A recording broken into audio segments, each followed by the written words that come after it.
When I woke up, I was in an all-white room. I had several tubes coming out of my body, connected to machines. My mom was crying, looking worried as she peered over my hospital bed. According to her, I had been in a car accident while driving and was rushed to the hospital. That's when I remembered. I was delivering something my husband forgot, and suddenly the brakes stopped working. I woke up confused and didn't have any idea why my car malfunctioned. Just then, I got a message from my husband, Leroy, on my phone. I was shocked by the message's content. I'm Molly, a 32-year-old woman. Leroy and I have been married for 3 years. We live in a condo together, but we don't have any kids yet. Together, we started a corporation, with him handling the CEO duties. The company's been doing great, with rising profits. Our employees work hard and our business relationships are strong. Considering all the struggles we faced initially, we're in a pretty fortunate position now. However, our marriage hasn't been going well, contrary to the company's success. Lately, Leroy and I have hardly been talking. It's been awkward. The trouble started a few months ago when I found an unfamiliar earring in the car. I don't usually wear flashy accessories, and my earrings are either simple or small. But the earring I found had a large, bright red rose decoration. Plus, there was a faint scent of women's perfume in the car, different from any I own. Naturally, I confronted him about it, holding up the earring. Hey, I found this earring in the car. Whose is it? Plus, there was this perfume smell I don't recognize. He seemed caught off guard for a moment, then started making excuses. Earring? Oh, I don't remember. Oh, maybe it's from a coworker I drove recently. My bad. I'll make sure to return it. The perfume must be hers too. Don't get the wrong idea, okay? He quickly took the earring from me, and saying he had work left, retreated to his room. His evasive eyes made it clear he was lying. I was sure he was cheating. Since then, our relationship has deteriorated. I just couldn't trust him anymore. He tried to win me over with gifts and flowers, but his insincerity only made me trust him less. I thought if he has someone else, we could just separate. It's okay if his heart lies elsewhere. Living in a tense marriage isn't good for either of us. But whenever I tried discussing divorce, he would find excuses to avoid it. I have work. Or, I'm too tired now. Let's talk later. He'd say, then lock himself in his room. His reluctance wasn't due to lingering affection for me. He feared losing control of the company. We cooperated in work, but at home we barely spoke or saw each other. His refusal to face our issues only cooled my feelings further. To be honest, I was tired of our life together. I considered discussing it with our parents, but I didn't want to make a big deal out of it. Instead, I decided to call my friend Nicole for advice. Nicole, are you free this weekend? Wanna grab some coffee? I have something I need to talk about. That's rare for you to ask for advice. Sure, I'm free. Nicole, my glamorous and outgoing college friend, was the opposite of me in many ways. She had a wide social circle, including various romantic interests. She knew Leroy since she attended our wedding. I hoped she might have some good advice for me, or at least let me vent. We met at a stylish cafe. I told her everything. My suspicions of Leroy's infidelity, his attempt to placate me, and his avoidance of divorce talks. She listened quietly, but then she said something unbelievable. Leroy's kind and handsome. There might be women who don't mind that he's married. But even if he's cheating, maybe it's unavoidable? You haven't been valuing him enough, Molly. I couldn't understand why she'd say that. I was the victim, so why was I being blamed? Stunned, I asked her, "Are you saying it's my fault?" "Not exactly, but you're strong-willed and quick to blame. You always insisted on splitting household chores, right? Maybe he got tired of that strictness." I don't always talk about gender equality. I just reminded him that household chores aren't only a woman's job. It's an outdated mindset to think only women should do housework. I don't see it that way. If the husband works hard, supporting him is the wife's role. Constant nagging would wear any man down. No matter what I said, she seemed to side with Leroy. After some discussion, she casually suggested, "Why not just give him the company? Leroy's the CEO, so the company is basically his. Get a good sum of money and then leave after the divorce.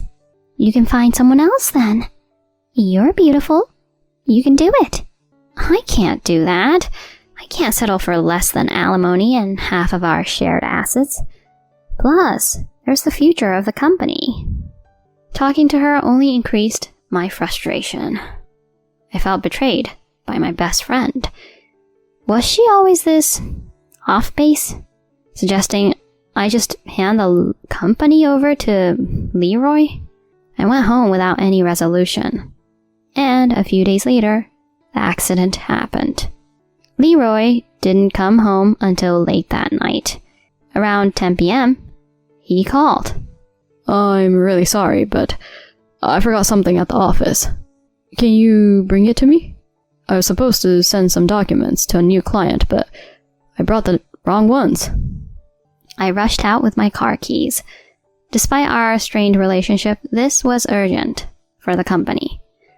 Like I said before, I don't mix personal feelings with work. The quickest way to the office was over the mountains, so I sped up. Then I realized something was wrong. The brakes weren't working.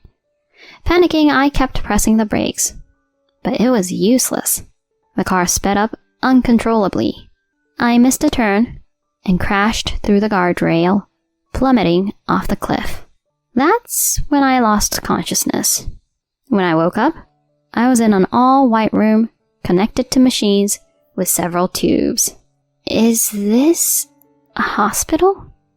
I turned at a movement and saw my mom looking at me worriedly. When our eyes met, she burst into tears. "You're awake. Thank goodness. A passing car called an ambulance. They contacted me using the phone number on your note."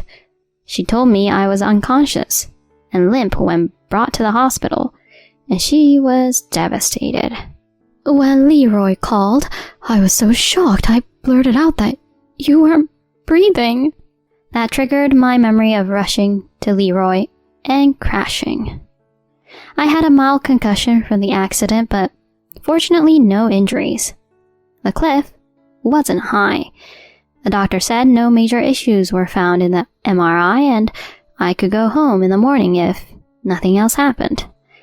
It was already late at night. It was too late to deliver Leroy's forgotten items. Despite the accident, I thought I should apologize to the client. Checking my phone, I saw a message from Leroy and opened it, freezing in shock. "I've tampered with the car. That'll be the end of Molly. Now that she's out of the way, let's get married." His malicious message left me speechless. I had the accident because he sabotaged the car. His claim of forgetting something at the office was probably a lie. He wanted to be with his mistress without giving me alimony or our shared company profits. He tried to kill me to keep everything for himself. He must have sent this message to his mistress, but it was actually sent to me by mistake. I see. I was shaking with anger. I would have agreed to a divorce if he wanted, even considered reducing the alimony. But he chose the worst way to betray me. I couldn't forgive him. I was determined to bring him down. I discussed the plan with my mom. The next day, I waited at home, fully prepared to confront Leroy. He returned around noon, not alone, but with a woman's voice accompanying him. Hearing the woman's voice, I was stunned. It sounded familiar. I never thought it would work out so well. With Molly gone, all the assets are mine. I'll spoil you with luxuries, Nicole. I'm so happy. I never imagined I could be with you. Sorry, Molly, but I'm a better match for you. She'll forgive us in heaven. To my shock, his mistress was Nicole, my best friend. They had betrayed me together. I understood her behavior during our coffee talk. She was covering up her affair with him. Their conversation continued. Tonight's the wake, and tomorrow's the funeral. We have to pretend to cry.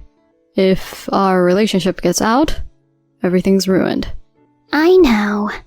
And we can't remarry immediately. It would look suspicious.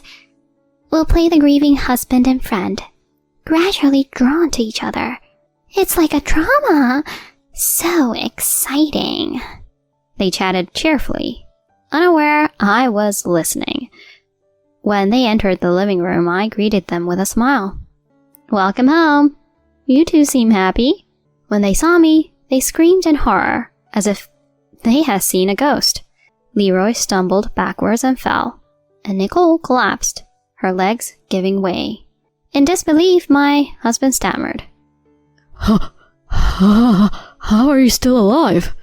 Actually, I had asked my mother to tell him that I had died.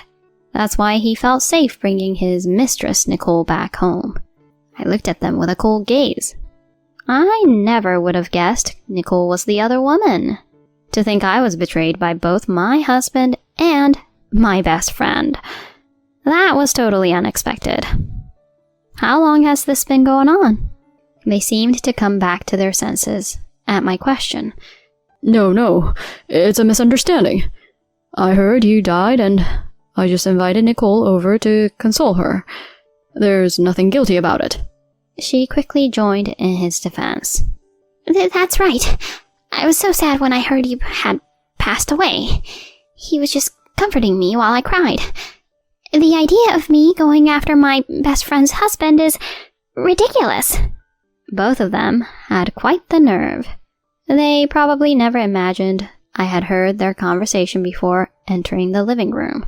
Or maybe they thought they could bluff their way through, assuming there was no evidence. I confronted them with the incriminating phone message he had sent. He muttered, Oh man, I sent it to the wrong person. She glared at him in disbelief. Upon forcing them to talk, it turned out their relationship started right after I introduced him to Nicole. I told them firmly, I'll ask the police to investigate the car. You should be prepared because what you two did is a serious crime. He then begged for mercy. Please, anything but that. Please, don't call the police. If you report this, I won't be able to live a normal life anymore. I'll break up with her and I swear I'll never do anything to harm you again. Do you hear yourself? How can I forgive you? I can't trust you anymore. We're getting a divorce, and I will demand alimony from both of you. She then lunged at me in a fit of rage. Then I'll just have to finish you off right here. If you're gone, I can be the president's wife. At that moment, a loud voice shouted, Stop! That's enough! My parents and relatives emerged from the back room and restrained Nicole. Leroy's in-laws surrounded him, showering him with insults. I had anticipated they might try to harm me, so I had called our families to the house. One of my relatives had recorded the entire conversation and had already called the police. Hearing that the police had been called, Nicole's face grew even paler. She began crying and begging me for help. I can't be arrested. Please, Molly, forgive me. I only had an affair with Leroy for a bit of excitement. It wasn't serious. Please, let's forget the police. We're best friends, aren't we? I reached my limit with her selfish remarks. F you. Who do you think wrecked your best friend's home? To say something like that now? Have you no shame? But, enough. I don't want to hear any more from a criminal. I'm cutting ties with you, and I will never forgive either of you. Stay away from me. Forever. Leroy and Nicole were then taken away by the police, crying. Later, they were found guilty of attempting to take my life. Their motive was to avoid property division and to monopolize the company's profits. They had become criminals out of greed, and I had no sympathy for them. Afterward, I hired a lawyer and finalized my divorce from Leroy. The alimony for the affair was paid by both Nicole and Leroy's families. They were to repay it after they were released from prison, even if it meant working to do so. Eventually, I took over as the president of the company. The employees did not pry into my personal life and simply offered their sympathy.